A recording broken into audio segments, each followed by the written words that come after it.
Buenas noches, nunca hagan caso de todo lo que leen, pero, a ver, primero estar contento, orgulloso de venir aquí a charlar en una noche, en un día muy particular para nosotros. Ustedes saben que hoy la legislatura ha considerado el dictamen final sobre las investigaciones que llevamos adelante en relación con las escuchas ilegales, con la formación de la Policía Metropolitana, con el manejo del Estado por parte de Mauricio Macri. Más allá de eso, que son anécdotas, lo que me parece importante para compartir, por eso digo que el día es particularmente especial, que llevamos adelante ese proceso en el marco de la unificación de 12 fuerzas de la Ciudad de Buenos Aires, es decir, 12 bloques de la legislatura terminaron firmando un dictamen único de la oposición, demostrando que si se lleva adelante con rigor, buena voluntad, estrategia de denuncia política de la manera como la derecha gobierna la ciudad, existe la posibilidad de unir a los que venimos de tradiciones distintas, a los que respondemos a ideologías distintas a lo largo del tiempo, pero que ante el sufrimiento concreto, ante la capitulación del Estado, ante la falta de respeto por derechos individuales, no ponerse de acuerdo es una canallada. ¿Por qué digo esto? Porque muchas veces uno dice: miren, de tal sector me diferencia tal cosa, de tal otro me diferencia tal otra. La pregunta que uno tiene que hacerse en estas cuestiones es si la diferencia que uno tiene con el circunstancial adversario es más fuerte que el sufrimiento humano que tiene que quitar del medio, ¿verdad? Si el sufrimiento humano que tiene que quitar del medio es mayor, toda pelea lateral con gente que piensa un poco distinto que uno se convierte casi en inmoral. Y hemos aprendido hoy, y espero que sirva como elemento para que la Ciudad de Buenos Aires empiece a discutir la política de manera distinta, que gente que proviene de lugares muy distintos y que seguramente el año que viene tal vez vaya listas electorales distintas, tuvo la capacidad de decir así no. Del mismo modo que se le dijo así no con esta forma de vertebrar la Policía Metropolitana, con esta forma de no abordar los problemas de seguridad y de generar inseguridad, que es lo que ha sucedido por no tener políticas sociales. Yo no les voy a explicar a ustedes, primero porque lo conocen tanto como yo, y segundo porque sería un ejercicio de pedantería que no me quiero permitir, qué es lo que hemos vivido en las últimas semanas en la Ciudad de Buenos Aires. Hemos vivido un choque de pobres contra pobres, dos estados que se replegaron, el Estado nacional y el Estado local, un territorio que quedó en tierra de nadie y una miseria que tomó la casa de todos. Esto es lo que tuvimos. Somos, como ciudad, el distrito más rico de la Argentina. Somos el distrito más desigual de la Argentina. A la vez, tenemos la mayor de las riquezas y la mayor distancia entre los ricos y los pobres. Y esto no es solamente una cuestión de andar midiendo estadísticas complejas. Para que nos demos una idea, estábamos terminando el otro día un trabajo en relación con el déficit de vivienda de la Ciudad de Buenos Aires. Y se nos ocurrió preguntar, en este cinturón que integra Mataderos, Villa Riachuelo, Soldati, Lugano, Pompeya, que es aproximadamente el 19% del territorio de la ciudad, cuánto se construía de lo que se construye en la ciudad. El 1,5% de lo que se construye. Ahí está el déficit de vivienda, ahí está el hacinamiento, ahí está el crecimiento de villas y ahí está la presión de la gente sobre la tierra. Donde el Estado huye, donde la especulación ocupa el lugar del Estado, pasa, desgraciadamente, choques violentos. Los choques violentos son vidas. Uno después puede discutir si el presupuesto alcanzaba o no alcanzaba, pero la vida de los muertos no hay presupuesto que la restituya. Los derechos de los pibitos chicos que están no solo en los asentamientos, sino en Villa 20, o los complejos habitacionales que están en emergencia. Está en emergencia el barrio Dorrego, está en emergencia el barrio Piedrabuena, debiera estar en emergencia Soldati, sin duda alguna hay problemas con Sabio 3. Entonces uno mira esto y dice, bueno, pero un Estado que tiene tanta plata, un Estado donde en su territorio funciona tanto la riqueza, como puede ser que haya tan pocos derechos efectivos. Y la verdad es que saben por qué hay pocos derechos efectivos, porque la política no está dando respuesta. Y la derecha no ganó por casualidad en la Ciudad de Buenos Aires. Macri no es una casualidad. Les cuento una intimidad. Cuando estábamos nosotros peleando por la declaración de emergencia del complejo Piedrabuena, fuimos a hablar muchas veces con los vecinos de Piedrabuena. Y en varias oportunidades fuimos incluso juntos a hablar con funcionarios del gobierno. Y en esas conversaciones la primera cosa que decían muchos de ellos es: miren, nosotros los votamos a ustedes. nosotros pagamos nuestros impuestos, nosotros queremos que nos atiendan. Y es una regla importante que nosotros, que claramente no habíamos votado a Macri, acompañáramos a gente que sí la había votado, no en función de que nos votaran a nosotros, sino de que defendieran los derechos de ellos. Ahora había un problema. Cuando la gente decía esto, inmediatamente venía el argumento de, como yo pago, quiero que me atiendan. Y si nosotros como ciudad, como sociedad, empezamos a aplicar ese mecanismo, vamos a empezar a fracturar el concepto de ciudadanía. Entonces va a venir uno y va a decir, como yo pago más impuestos que este, me toca más Estado que este. Y esto que nosotros aplicamos con los que no pagan impuestos, nos lo van a aplicar aquellos que tienen más patrimonio, pero que les pesan menos los impuestos. Y en ese contexto, en lugar de vivir en una sociedad democrática, vamos a terminar viviendo en una jungla, que se parece mucho a lo que vimos en estos días en el Parque Iberoamericano, ¿verdad? Vimos en el Parque Iberoamericano nada más ni nada menos que las cosas clásicas de la jungla.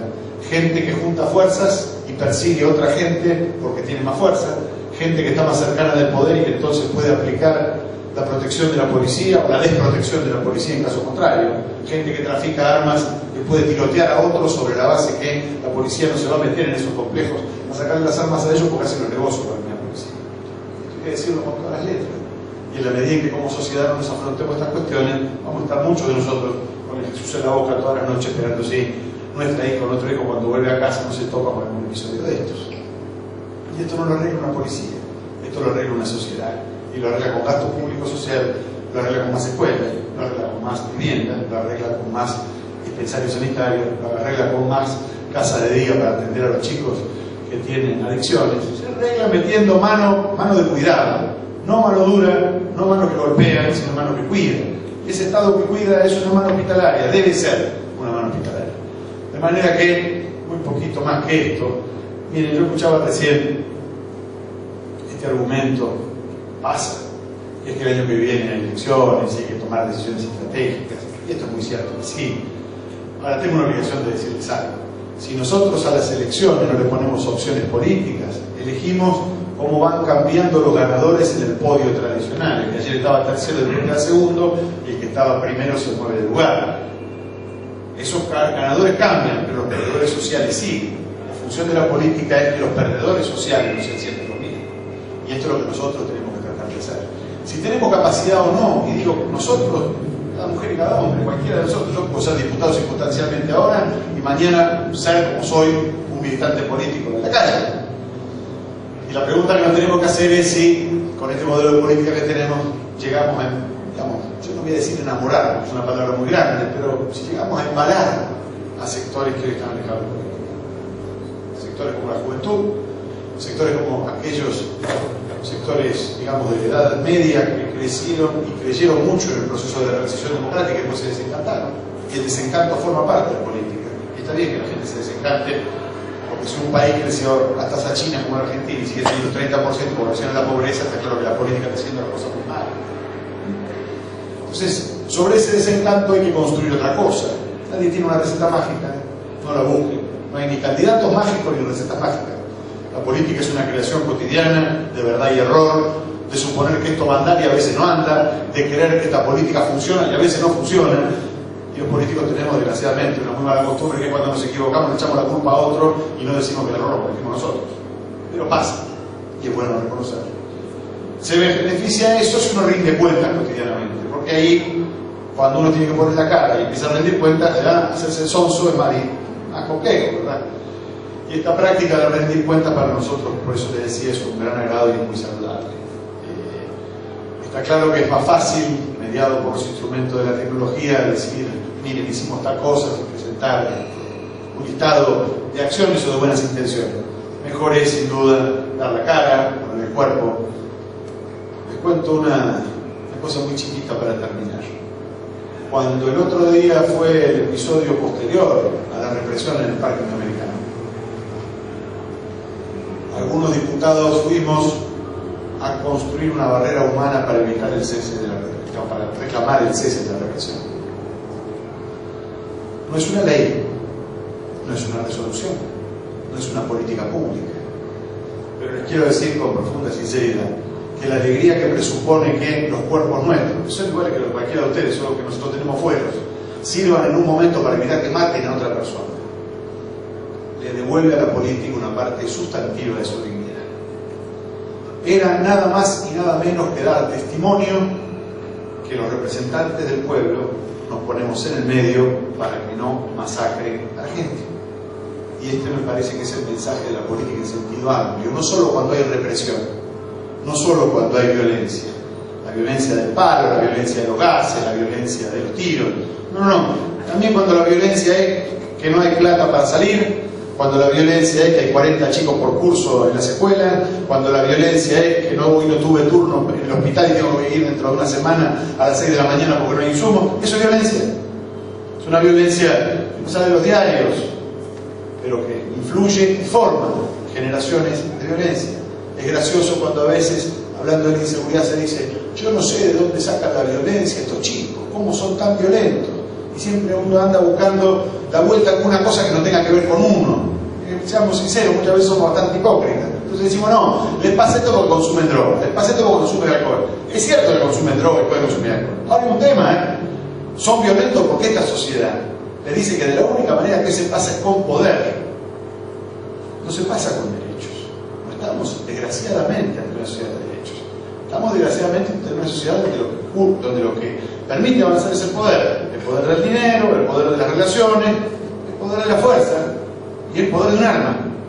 Ahora, estamos claros que eso no es un modelo de sociedad sostenible en el tiempo, y donde los perdedores van a ir apareciendo en nuestros hogares ordenadamente, o porque vivimos en barrios inconvenientes, o porque nuestros hijos salen ahora inconvenientes, o porque desarrollan aquel inconveniente. Va a haber un punto en el que nos vamos a tener que preguntar qué es conveniente en una sociedad donde todo es peligroso.